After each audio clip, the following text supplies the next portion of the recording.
პოლიციელი ურტყავდა არაკაცურად ერთ კაცს.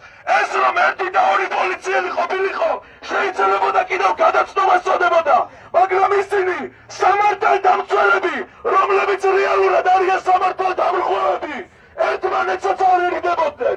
ეს ნიშნავს, რომ სისტემატურად შეაჩვიეს ქართველ კაცს ხელი, როგორ ბედავთ რა ნამუსით. და აქვე გვირდებით, არ გავჩერდებით ვიდრე არ დაიშჩება თითოეული მათგანი, თუმცა აქაც არ არის 20 და 10 პოლიცielis დასჯა და თავის გადმოგდება რამე.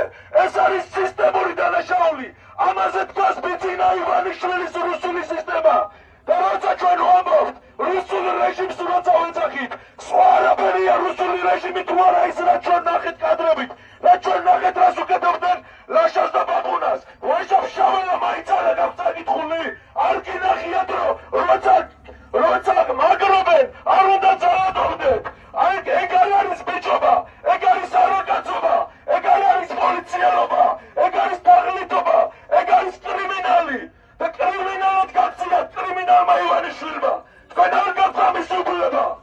აქვე მეგობრებო, შეგახსენებთ რომ ისევ ეს არის სწორედ რუსული სისტემა.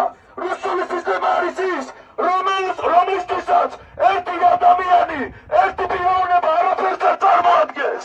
ასე უშვება რუსეთი. ეს არ არის ქართული, ეს არის რუსული რაც ჩვენ ნახეთ. და მე ვარ გორელი, პაპაჩემი, შოთა მეზურიშვილი, იყოს ამ ქალაქის სამწევროს უფროსი. და მე მინდა გითხრათ რომ იმ ადამიანმა პატრიოტად დაამთავრა იმ ბნელ კომუნისტურ საქართველოშიც კი ამ ქალაქში დატოვა პატიოსანის სახელი.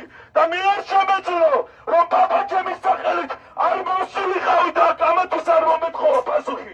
როგორ ბედავთ საქართველოს მოქალაქეზე ხელისაწევას, სხვანოდეთ და შეცხვებათ თქვენ შვილებს, შეცხვებათ თქვენ შვილიშვილებს, შეცხვებათ თქვენ თანამოქალაქეებს, რომ ასეთ რამეს აკეთებთ. ამიტომ ჩვენი ვალდებულებაა საქართველოს მოქალაქეების.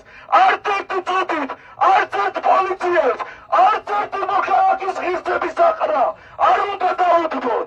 ამაზე დგას ბორია ივანიშვილის